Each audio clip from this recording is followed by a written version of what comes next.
estamos en BM Online y estamos con un primer entrevistado valioso, por supuesto, el doctor Luis Emilio Escobar Faela, que ya estuvo con nosotros, creo que el jueves estuvo con nosotros, porque presentó, o el miércoles, presentó su libro. A ver, vamos a mostrar ese libro, por favor. Aquí está el libro, Reflexiones sobre la Ley Orgánica del Ministerio Público, que tuvo mucha aceptación, mucha gente dice que hubo ahí en el Ministerio Público. ¿Dónde fue esto? ¿Cómo le va? Buen día. Buen día, Bruno. Sí. Fue en el Salón Auditorio del Ministerio Público, sí, presentado por la Asociación de Funcionarios del Ministerio Público y el propio Ministerio Público. Bueno, y ahí está, vemos a la doctora Pucheta y al actual fiscal general del Estado, el doctor Emiliano Rolón, saludando, y bueno, y hay mucha gente también. ¿Quiénes son los? Amén. Usted también está ahí, doctor Escobar Faela. ¿Y quién es más? A ver. Y de izquierda a derecha, el doctor Leonardo Ledesma, que trabajó en el Código Penal. El otro es Edgar Moreno, también de la Comisión del Código Penal. Estoy yo, la doctora Alicia, el fiscal general, y este es Arnaldo Martínez Prieto, un excelente juez también. Sí, Martínez Prieto, por supuesto. Martínez Prieto, ¿cómo que se llama? El abuelo o el padre fue Justo Prieto. Justo Prieto. No sé si el padre o el abuelo, el padre creo que fue. Creo que fue, sí. Excelente. Jurista también, Justo Prieto. Constitucionalista. Sí. Y es mano derecha, Martínez Prieto, del actual fiscal general del Estado. Tengo entendido, sí. Bueno, hay muchas cosas que quisiéramos... Usted fue también fiscal general del Estado. ¿Qué es ser fiscal general del Estado? Así, yo soy neófito. Yo quiero saber, yo soy Juan Pueblo. ¿Qué es ser fiscal general del Estado? Bueno, resumidamente. En un momento dado, el poder concentraba el poder ejecutivo, el legislativo y el judicial, el rey. Contra eso se alza en la Revolución Francesa y se reclama de que haya una justicia más independiente. Y ahí surge el Ministerio Público, que debía controlar la legalidad de los actos y tratar de sacarle al rey lo que antes se llamaba la justicia delegada, porque el rey tenía el poder de juzgar, pero delegaba a la justicia. Pero cuando quería, él retomaba eso. Entonces, eso fue el comienzo de todo el Ministerio Público. Y hoy, el Ministerio Público, de acuerdo a nuestra Constitución, tiene, por un lado, el ejercicio de la acción penal y, por otro lado, es el guardián del programa constitucional. El programa constitucional va en beneficio de cada ciudadano. Está el derecho a la vida, el derecho a la propiedad, al medio ambiente, a todo, a la familia. Y eso el Ministerio Público se encarga de resguardar. Por eso dice velar por el respeto de los derechos y garantías constitucionales. Bueno, pero también hubo mucha gente valiosa que empezó a diseñar o programar el andamiaje de todo esto que usted ahora lanzó como reflexiones, ¿verdad? Porque hay que modernizar todo nuestro Ministerio Público, actualizar todo esto, porque pasaron muchos años desde también la Constitución del 92 y hay muchas grietas que hay que llenar y qué sé yo. El Código Civil, para un repaso rápido, el Código Civil paraguayo, el proyectista del Código Civil paraguayo, porque antes el Paraguay se regía por el Código Civil argentino. Debe estar bien. El Código Civil paraguayo, el proyectista fue Luis de Gasperi, un gran profesional, y esto ocurría más o menos en 1982. Después estuvo también el Código Procesal Civil, bajo la tutoría, no sé si se dice así. No, el redactor del código. Fue Juan Carlos Mendonca, también otro gran profesional. Pero este Código Civil paraguayo también fue dado a conocer o lo difundió mucho el doctor Luis María Argaña. Así mismo es. A ver si nos cuenta esa parte. Y sea, el significado del Código Civil paraguayo y el Código Procesal Civil. ¿Cuáles son las diferencias entre ambos códigos? El Código Civil es el derecho de fondo. O sea, son todas las reglas y las normas que regulan las distintas cuestiones que hacen a la relación social. Y el Código Procesal es el código de forma, donde es el mecanismo para hacer efectivo las disposiciones del Código Civil. Sí, se entiende. Pero quiero ponerme un poquito atrás. Sí, por favor. Cuando hablamos de constituciones, nosotros tuvimos la de 1970, 1940, 1967 y 1992. O sea, 1870, ¿verdad? 870. Sí, 1870. Los códigos penales y procesal penal son de 1890 y 1910. O sea, pasaron 3 constituciones liberales y nuestro sistema penal era inquisitivo. O sea, de la ley de enjuiciamiento penal español, criminal española, no se modificó nunca. Bueno, pero pues salvo pequeñas cosas. Stroessner entró con la Constitución, o sea, utilizó la Constitución de 1940. Sí, y después se modificó por la del 67. Y luego el vitaliciado en el 73. Y ahí viene el golpe de 1992. O sea, pasaron 100 años y yo en esto quiero puntualizar la quietud de nuestro sistema legislativo. Quietud. Nosotros tenemos que modificar las normas más rápido. ¿Y cómo se hace eso? ¿Por qué no se hace eso? Y por falta de política de Estado. ¿Y quién tiene que dirigir esto? Y eso te quiero hablar. Sí, por favor. Con esto, así como veníamos, digamos, en un momento dado se creó la Comisión Nacional de Codificación en la esfera del Ministerio de Justicia para abocarse a la renovación de nuestro sistema legislativo, empezando por el Código Civil, el Código Penal y todo. Luego de esos códigos que te he citado, se entró otra vez en no el funcionamiento de la comisión. Cuando viene el golpe, lo primero que hace Alexis Fruto Baezken, ministro de Justicia, es convocar a las personalidades más eminentes del derecho paraguayo y reactiva la Comisión Nacional de Codificación, subdividiendo por áreas temáticas. Había una subcomisión de derecho civil, de derecho penal, de derecho procesal, de derecho laboral, etcétera, etcétera, etcétera. Y pide cooperación a organismos internacionales, entre ellos Naciones Unidas. Este doctor Frutos Baezken estuvo en el gobierno de Guasmosi o antes. No, estuvo en el gobierno de Rodríguez. De Rodríguez. Con el golpe. Sí, así que él entró ahí como ministro de Justicia. De Justicia. Y fue el paladín también para muchas cosas, ¿verdad? Para muchas cosas. Entonces, acá viene una serie de situaciones que se dieron de forma totalmente aleatoria, no estuvo pensada, no estuvo planificada. Nosotros entramos en ese plan de cooperación, pero cuando eso yo era presidente de la Asociación de Magistrados Judiciales, y nuestro enfoque era la independencia de los jueces y la capacitación. Pero después me ofrecen entrar como fiscal general del Estado y mi preocupación era el sistema penal, que no podía regir en un Estado democrático, como demostraban ya sus constituciones, y era una incongruencia. Perdón, le hago le paro ahí, por favor, por unos segundos. Todo lo que quieras.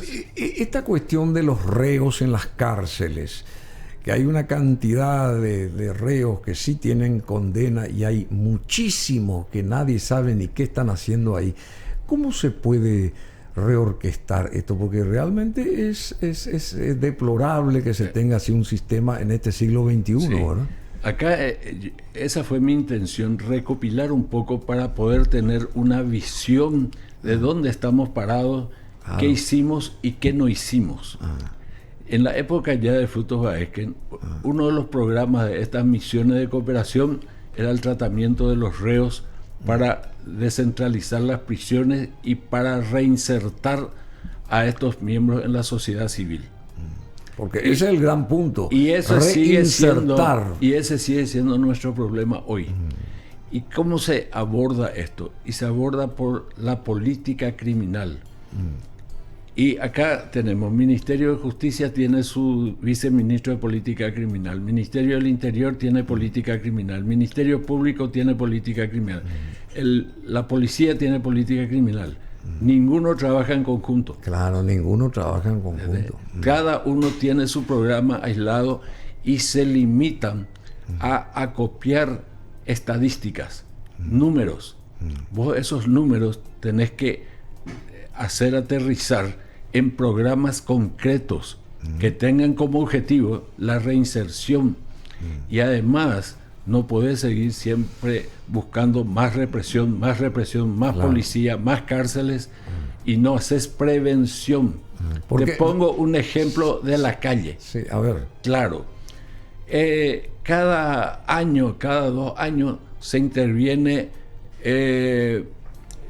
la Galería San Miguel. Sí. Porque ahí dice que se reducen los celulares, esto, lo otro. Y luego no pasa nada. Y las drogas. Bueno, pero ese tiene otro tratamiento ahora parece que estamos en el camino. La droga es un problema de salud pública. Y no podés seguir metiendo en la cárcel donde salen peor.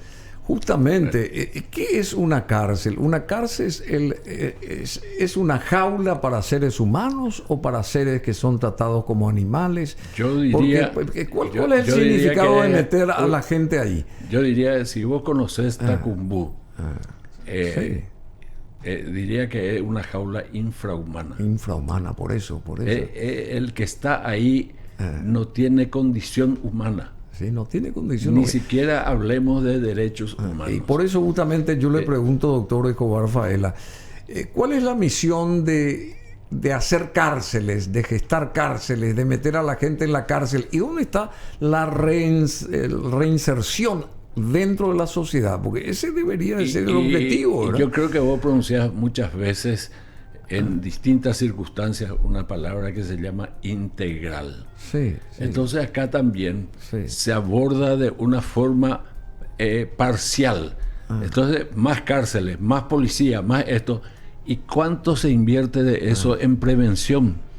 Entonces tiene que haber una proporcionalidad. Yo no digo, lo de las cárceles son sumamente necesarias, pero tenés que tener los programas de reinserción. Y tenés que poner los programas de prevención. Por ejemplo, hay que atacar el mercado. Esto que te digo de la Galería San Miguel. Pero hay miles de lugares donde se reducen los artículos robados. Y ahí hay que ponerle una etiqueta. Tienen que tener cada artículo, como tienen la ley del etiquetado, las ropas, las prendas. Entonces tienen trazabilidad. Entonces cuando vos estrangules el mercado. En ese aspecto. Entonces se va a dejar de robar. Claro. Y esto pasó con los autos. Estábamos llenos de los autos MAU. Y ahora tenemos una versión, pero legal, que trae autos de Chile. Y desaparecieron con la famosa cédula verde, la cédula marrón, vos te acordarás. Se hizo y se puede. Y esto hay que hacer con todos los bienes y servicios. Y dice, se hizo y se puede. Y el se puede, ¿qué implica? ¿Un ejército de personas para que eso se pueda, digamos? No, ni es eso. Hoy, acá tenemos que saber que somos una democracia representativa, pluralista y participativa. Participativa tiene que decir que la ciudadanía toda y los distintos estamentos como las universidades, las ONG y todo participen en la toma de decisiones de las políticas públicas. Entonces se abarata mucho el costo. Además está mal usada la cooperación internacional. Yo hice toda la reforma del sistema penal, no le costó un céntimo al Estado paraguayo. Todo con cooperación internacional. Y en esto se gastaron varios millones de dólares. Bueno, bien usados. Sí. Bien usados, por supuesto. Dígame, no sé si me definió bien esto de qué es la Fiscalía General del Estado. O yo le hice otra pregunta y... No me hiciste todavía, pero... No, quiero saber. Sí. Usted fue Fiscal General del Estado. ¿Qué significa ser Fiscal General del Estado y cuál es el ejido de la Fiscalía General del Estado? A eso te lo dije el campo. Uno es el ejercicio de la acción penal, pero para ese ejercicio de la acción penal hay que hacer acciones preventivas y después las acciones represivas. Acá la Fiscalía General, o sea, todo el sistema del Ministerio Público se aboca a ejercitar la acción penal en todos los casos. Cuando digo preventiva, hay que ver cómo disminuir los delitos. Porque si vos sos abogado, también buscas la disminución del quebrantamiento de la ley. Y además tenés que buscar la reinserción y evitar que se vuelvan a cometer delitos. Pero el Ministerio Público tiene otra área olvidada, que es... A ver, ¿cuál es? Dice, la Constitución dice... velar por el respeto de los derechos y garantías constitucionales. Y en ese sentido, nosotros en la ley orgánica planteamos una serie de artículos para hacer efectiva que el Ministerio Público esté al servicio permanente, inmediato y sea interlocutor del ciudadano. ¿Así? ¿Cómo se logra eso? Y se logra creando una dirección de representación social donde se enumeran una serie de acciones. ¿Eso no existe ahora? Eso se suprimió y se creó ¿sí? la ley, y eso es lo que digo, 46 artículos de esa naturaleza se suprimieron de un total de 147, claro, más o menos, que presentó. Así mismo. Acá, por ejemplo, el presidente de la República convoca al fiscal general del Estado y le dice cuáles van a ser las políticas que va a seguir.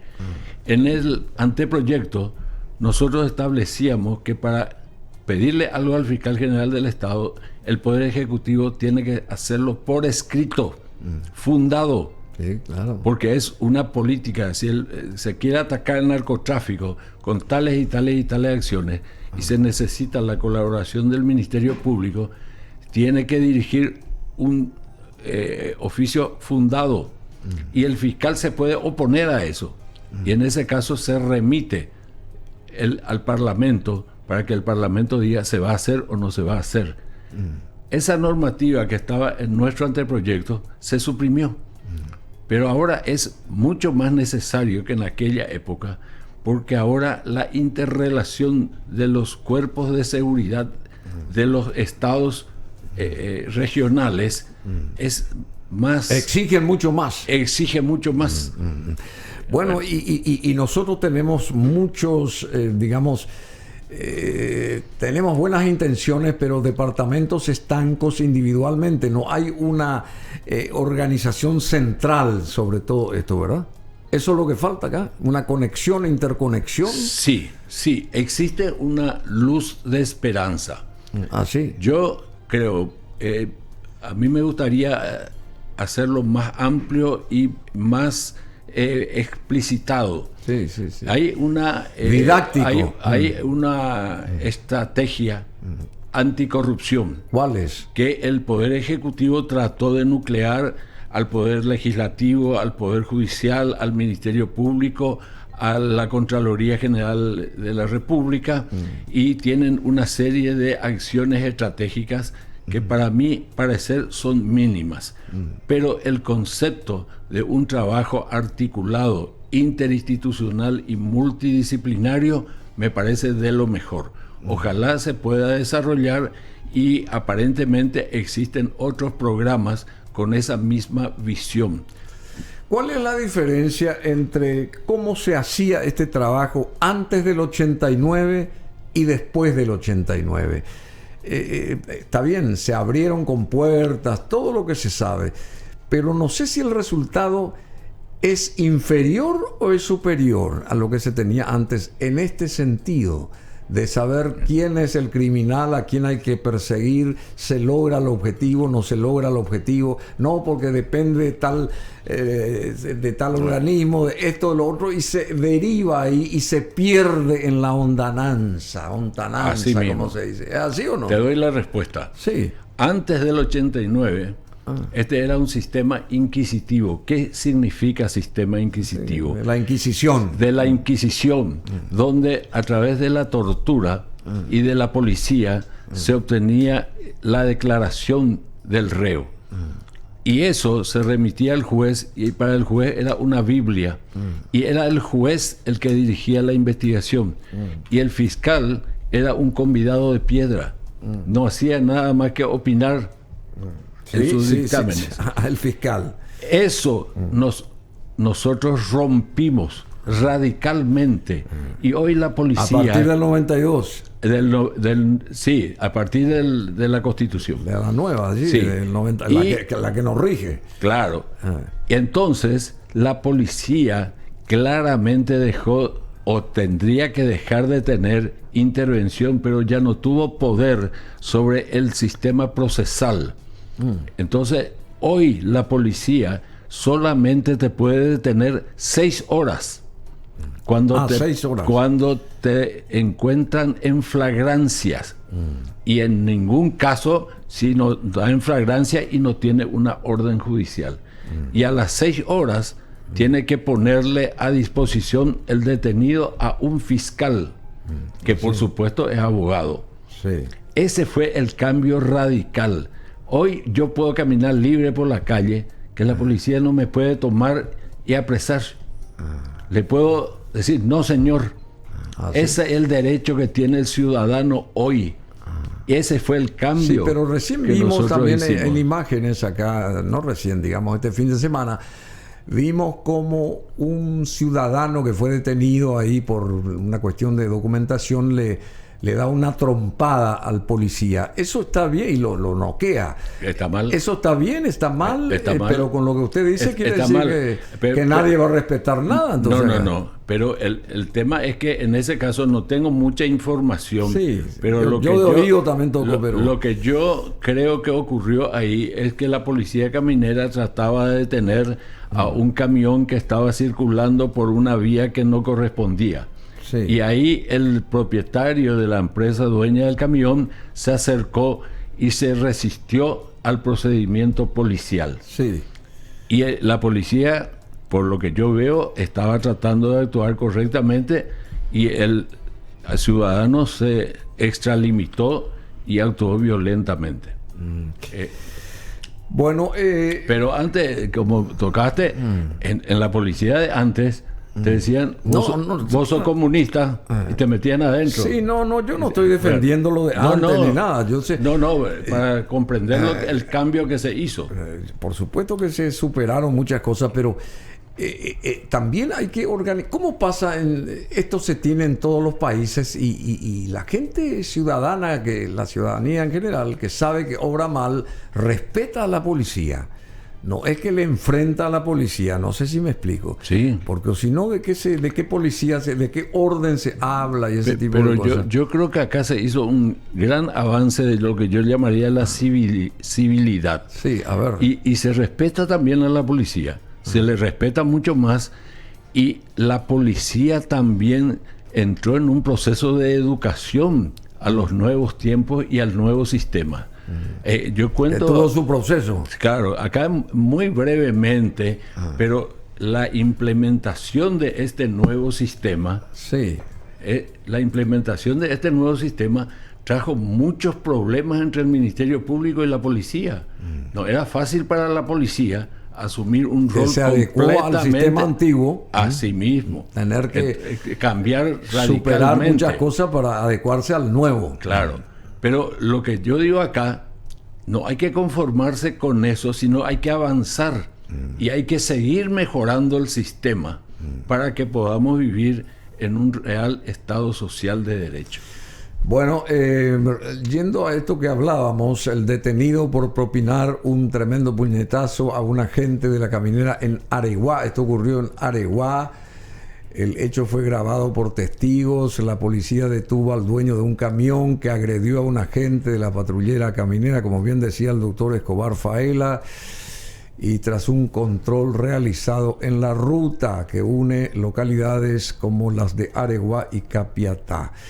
En fin, pero está bien, pero ¿y qué pasó después? Le pega un puñetazo y disculpame, chao, se sube en su camión y se va. ¿Cómo es el asunto? No, supongo que la policía denuncia eso al Ministerio Público y se verá si constituye un delito o constituye una falta o cuál va a ser el camino. Porque la policía en ese caso estaba haciendo su trabajo, ¿verdad? Te digo algo más, que yo no estoy conforme con todo nuestro estado institucional. Hay muchas cosas que mejorar, pero muchas se mejoraron.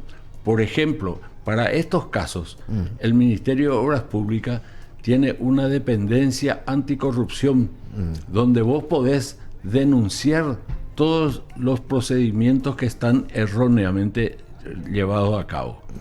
Entonces, nunca se puede apelar a la violencia. Y sobre todo, hay ya compuertas institucionales donde vos podés denunciar estos hechos. Y debe haber también un pedido de reparación en caso que la acción policial produzca un perjuicio. Dígame, doctor Escobar Faela, usted que lanzó este libro recientemente, reflexiones sobre la ley orgánica del Ministerio Público, todo lo que estuvo diciendo acá el doctor, tratar de modernizar nuestro sistema, ¿verdad? Sí. ¿Es así? Así mismo es. Bueno, ¿y dónde se adquiere este libro? ¿Se puede adquirir este libro? Y en este momento todavía no me encargué de la parte comercial. Pero todavía no. Sí, vamos a distribuir. Porque habrá mucha gente que querrá. Sí, vamos a distribuir en todos los puntos que se pueda vender, sí. Usted va a vender esto, ¿verdad? Sí, se va a comercializar. El libro tiene, es más para la curiosidad, la investigación de quien quiera. Yo te decía que antes se hacían los códigos con la Comisión Nacional de Codificación. Nosotros tratamos de hacerle llegar la parte dogmática del Código Penal. No nos hicieron caso. Entonces yo, apelando a la cooperación internacional, asumí una cosa que no era propia de mi función. El fiscal general no tiene por qué hacer un código. Entonces junté la gente joven que quería esto, traje unos asesores internacionales y así elaboramos toda la reforma del sistema penal, pasando por encima de la Comisión de Codificación. Bueno, pero basándose también en lo que había ya, ese interés que había despertado el doctor Alexis Frutos Báez. Claro. ¿Es así? Claro. Yo por eso cuento ahí, transcribo notas de Alexis Frutos Báez, y lo que te quería decir, acompaño un DVD que... Claro, tiene un DVD también, este libro. Claro, ya hice imprimir, tiene 800 páginas. Así, espectacular. Y donde están todos los informes de los consultores internacionales y donde están todas las definiciones de los programas de cooperación. Qué bueno, qué bueno. Un gran trabajo hizo usted, doctor. Y por lo menos quiero recopilar, como dice ahí, para que algún día se reflexione y ver cómo podemos seguir avanzando. Date cuenta que de esto hace más de 25 años que tenemos un código procesal penal, y tenemos un código penal, la ley orgánica del Ministerio Público, y de ahí ahora no se tocó nada todavía. 25 años. Pasaron.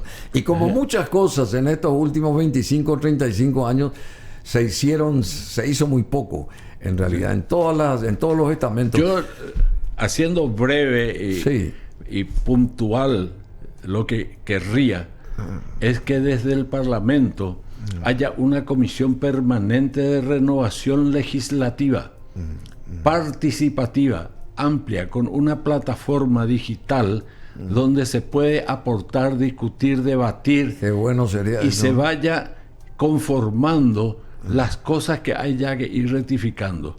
Y ahí van a establecer las prioridades. Y suprimiendo aquellas que están de más. Totalmente. O que están, digamos, en connivencia, ¿cómo se dice? Sí, que están afectando a nuevos códigos que se presentan. Antes de cerrar esto, estuvo con usted el actual fiscal en el lanzamiento de su libro, el doctor Emiliano Rolón Fernández cumplió su primer año en este cargo, por eso le hice esa consulta primera, cuán importante es el cargo de fiscal general del Estado, porque hoy también el doctor Emiliano Rolón, a quien lo aprecio y lo sigo apoyando, es centro de críticas y reclamos por supuestamente una débil acción contra el crimen organizado. ¿Cuál es su visión? Amén de que sea amigo suyo y que haya estado respaldándolo cuando el lanzamiento de su libro. ¿Cuál es, en dónde están los puntos flacos de este actual fiscal o de la Fiscalía General del Estado? Y porque él querría seguramente hacer muchas cosas, todo el que asume ahí querrá transformar, ¿verdad? ¿Y qué impedimentos tendría este señor que por eso no se avanza en un montón de cosas? Bueno, yo creo que vos tocaste un punto neurálgico, que es lo que preocupa a toda la población y a todos. Sí. Pero ese punto es tremendamente complejo en toda su fenomenología, Sí, también eso. y en el tratamiento. Y además es ya internacional, interregional. O sea, cuando hablamos de las bandas criminales transnacionales... Sí, el caso Pecci, por ejemplo, el caso Pecci específicamente. Sí, ahí yo lamento que no estuvo muy feliz su declaración última, ¿verdad? Sobre el cual salió hoy un comunicado, porque yo pienso que siempre tratándose de familiares, víctimas que son sensibles también a eso, hay que ser un poco más cauteloso en las declaraciones respecto a las investigaciones. Pero volviendo al tema que vos me decís, del narcotráfico, de las bandas criminales y todo, esto ya tiene una contextualización internacional. Sí, internacional, evidentemente. No se trabaja, no es el Ministerio Público el que va a descubrir de esta Paraguay, banda sí. De Paraguay. Entra ahí Argentina, como vos viste, en el procedimiento de ultranza, están los Estados Unidos, está la Comunidad Europea, está el Brasil, está el Uruguay. Claro, la intervención inclusive del actual presidente uruguayo, que también fue muy contundente. Claro, pero esos son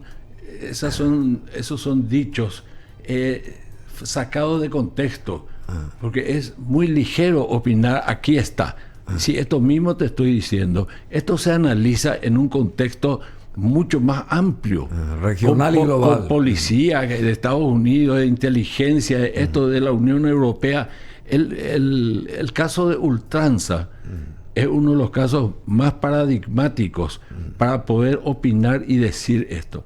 Ahí el Ministerio Público paraguayo hizo su parte y los otros órganos de inteligencia hicieron lo suyo, y eso se articula. Y acá hay una cuestión que yo creo que se está avanzando. Antes vos ibas a realizar un procedimiento de alguna naturaleza y todo el mundo ya sabía, porque la información se filtraba por todas partes. Ahora se mantiene más en privado y en reserva eso. Como tiene que ser. Ahora, lo que yo siempre digo acá, eso el Ministerio Público tiene que articular dentro de un programa de política criminal. ¿Cómo va a ser para avanzar en eso? ¿Y qué requisitos y recaudos va a tener? Hay un detalle que yo simplemente me informo por la prensa. Colombia, por decir de una manera, está avanzado 10 pasos adelante en tecnología para la investigación. Sí, por supuesto. Ellos ya pueden reconocer un audio de un teléfono, identificar a la persona que está hablando.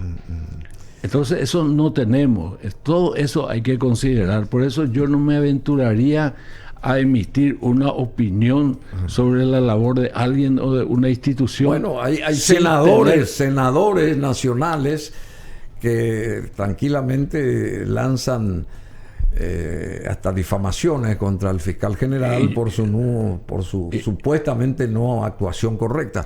Dígame, usted que fue fiscal general del Estado, ¿hay quintas columnas dentro de ese organismo? ¿Usted está consciente de que aquello que se habla supuestamente entre cuatro paredes se puede difuminar, o sea, se puede, digamos, soltar prenda, ¿cómo que se dice? Sí, ventilar afuera, digamos. Yo creo que hay un cuerpo bastante profesionalizado de fiscales y de funcionarios comprometidos con su función que no permiten eso.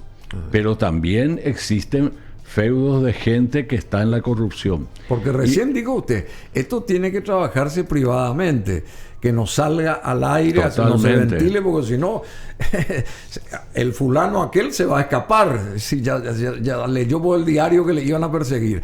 Pero ¿quién pasa esa información? Por eso le pregunto, ¿quiénes son los que pasan? Desde una ordenanza hasta el que escucha o el que tiene un interés comprometido con eso. O el que sirve café también. Todo. Y bueno, por eso quiere decir es tremendo. Pero cuando me tocas la corrupción, yo estuve por el interior este fin de semana y estuve con una colega conversando y me dice la colega: doctor, acá no se mueve nada en los tribunales ni en la fiscalía si no pagás. Si no pagás. Pero nada. Me dice, esta es la moneda corriente para trabajar acá. No se puede si no es así. Y eso es mucho más profundo porque tiene que ver con nuestra cultura. Nosotros tenemos el espíritu de Perurimá, el pícaro, el pillo. Sí.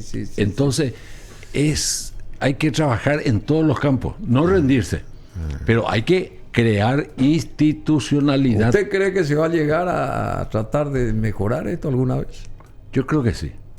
Yo creo que sí. Pero lo dice así no, lo digo también he visto, con mucha convicción también he visto esos prados llenos de cultivos, llenos de riqueza. Visité un campo de KGE de 25 hectáreas, todo automatizado, todo esto ya para vender KGE orgánico a Europa. Entonces a mí eso vos no podés hacer con una justicia prostituida, con esto.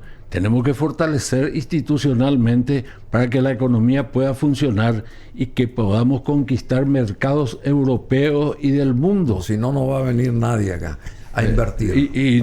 Vos sabés que yo lo que te estoy hablando es de capital netamente nacional y de emprendedores nacionales. Vos sabés que... Pero qué bueno sería que el Estado también propague este tipo de cosas. No solamente los inversores... He visto la primera y única cosechadora de KGE. ¿Sí? Mecanizada, porque lleva tanta mano de obra que encarece el producto. Y crearon una cosechadora para cortar KGE, que hay que cortar como 4 veces al año. Bueno, doctor... Entonces, optimismo. Bueno, doctor Luis Emilio Escobar Faela, muchísimas gracias. Mucho éxito. Entonces vamos a esperar cuando usted nos diga dónde se va a vender ese libro. Seguramente en todas las librerías famosas. La famosa librería del país. Tiene así usted mismo. Una hija que está en Alemania hace 10 años, está acá en el estudio con una nieta también alemana. Así es. Usted se siente contento por todo eso, ¿verdad? Todo lo que... Te podés imaginar. ¿Ella qué hace? ¿También sigue sus pasos? ¿Ella es abogada o no? Ella es abogada, es doctora en Derecho, recibida por la Universidad de Münster y la Universidad de Barcelona en simultáneo. Enseña en la Escuela de Jueces de Alemania, en alemán. Claro. Espectacular, así que bueno, simplemente por esto que cuenta, usted también merece un aplauso y por ese libro que lo hizo, esas reflexiones importantes. Ese te dejo. Sí, reflexiones sobre la ley orgánica del Ministerio Público que tiene que prontamente aparecer y tenemos que tener en nuestra biblioteca privada también, porque hay que estudiar un poco esto, saber dónde se está parado, ¿verdad? Preguntarle a tus invitados ¿en qué beneficiaría al país tener un foro permanente para la reforma del sistema legislativo, el marco jurídico paraguayo permanente? Y bueno, Y eso hay que tener en cuenta porque tenemos 320.000 funcionarios públicos. Una cosa impresionante. Asunción tiene 500.000 almas, o sea que más de la mitad de la ciudad está ahí. Está constituida por funcionarios públicos, para hablar mal y pronto nomás, ¿verdad?